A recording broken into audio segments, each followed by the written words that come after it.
What causes, say, heroin addiction? This is a really stupid question, right? It's obvious, we all know it. Heroin causes heroin addiction. Here's how it works. If you use heroin for 20 days, by day 21, your body would physically crave the drug ferociously because there are chemical hooks in the drug. That's what addiction means. But there's a catch. Almost everything we think we know about addiction is wrong. Old theory of addiction, that makes no sense. But if you believe Professor Alexander's theory, it makes perfect sense. Because if you're put into a horrific jungle in a foreign country where you don't want to be, and you could be forced to kill or die at any moment, doing heroin is a great way to spend your time.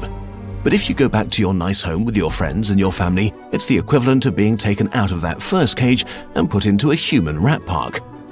It's not the chemicals, it's your cage. We need to think about addiction differently. Human beings have an innate need to bond and connect. When we are happy and healthy, we will bond with the people around us. But when we can't, because we're traumatized, isolated, or beaten down by life, we will bond with something that gives us some sense of relief. It might be endlessly checking a smartphone, it might be pornography, video games, Reddit, gambling, or it might be cocaine. But we will bond with something because that is our human nature. The path out of unhealthy bonds is to form healthy bonds, to be connected to people you want to be present with. Addiction is just one symptom of the crisis of disconnection that's happening all around us. We all feel it. Since the 1950s, the average number of close friends an American has been steadily declining. At the same time, the amount of floor space in their homes has been steadily increasing. To choose floor space over friends, to choose stuff over connection. The war on drugs we've been fighting for almost a century now has made everything worse. Instead of helping people heal and getting their life together, we have cast them out from society. We have made it harder for them to get jobs and become stable. We take benefits and support away from them if we catch them with drugs. We throw them in prison cells, which are literally cages. We put people who are not well in a situation that makes them feel worse and hate them for not recovering. For too long, we've talked only about individual recovery from addiction. But we need now to talk about social recovery, because something has gone wrong with us as a group. We have to build a society that looks a lot more like Rat Park and a lot less like those isolated cages. We are going to have to change the unnatural way we live and rediscover each other. The opposite of addiction is not sobriety. The opposite of addiction is connection.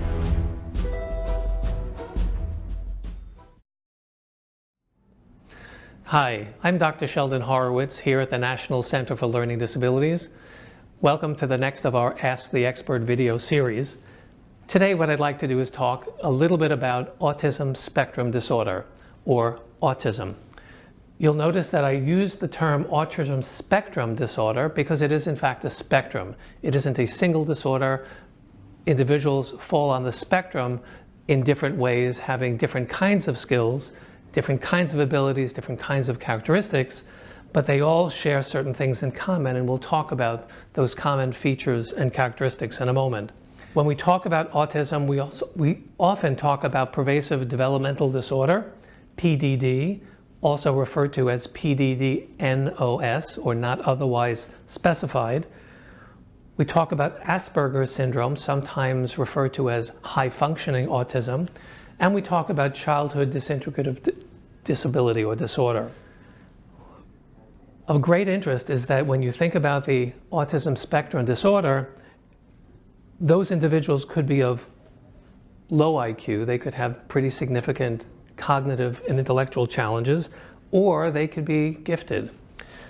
There are features of ADHD that we see in many individuals on the autism spectrum, and anxiety and depression are often complicating factors in this set of disorders.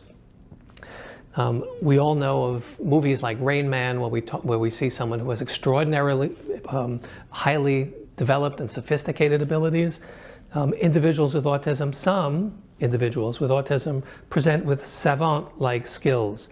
They're incredibly capable of remembering things, lists, or maps, or dates, or even have certain gifts in the area of music. They have some unusual sensory issues. So for example, individuals with autism may react differently to touch. They may find touch very aversive, or they may have difficulties managing touch and not realize that they may be touching someone too hard, or they may tap someone when they really mean to touch them harder. It appears that some individuals with with autism spectrum disorder may have difficulties with modulation of pain, and again, they have difficulties often with certain textures. Also seen in that autism population are difficulties with sleep, and activities for daily living are almost always interrupted. The ability to care for yourself, the ability to dress and eat and feed, and do certain kinds of activities for daily living, which may include, in some higher functioning individuals, the ability to travel from one place to another, manage money, and do those kinds of activities for daily living.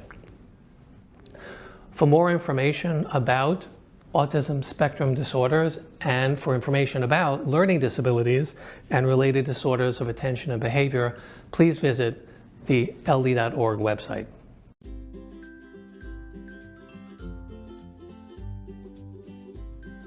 Difference.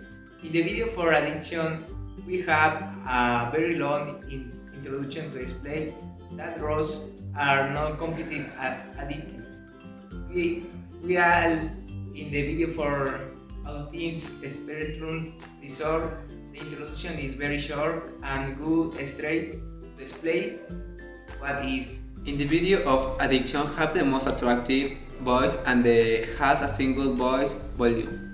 The presentation Autism Spectrum Disorder gives us very broad and extended information, unlike the presentation Addiction, which is shorter and accurate. In the video of What is Autism Spectrum Disorder, there is a person explaining, and in the other video of Addiction, it's explained with an animation.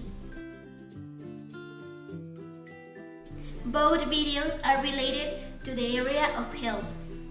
Both videos have a logical order to the moment to present these ideas on order of importance and make the topics simpler and understandable. Both videos end up giving recommendations. The two videos are substantiated by experts who conduct tests to justify their work.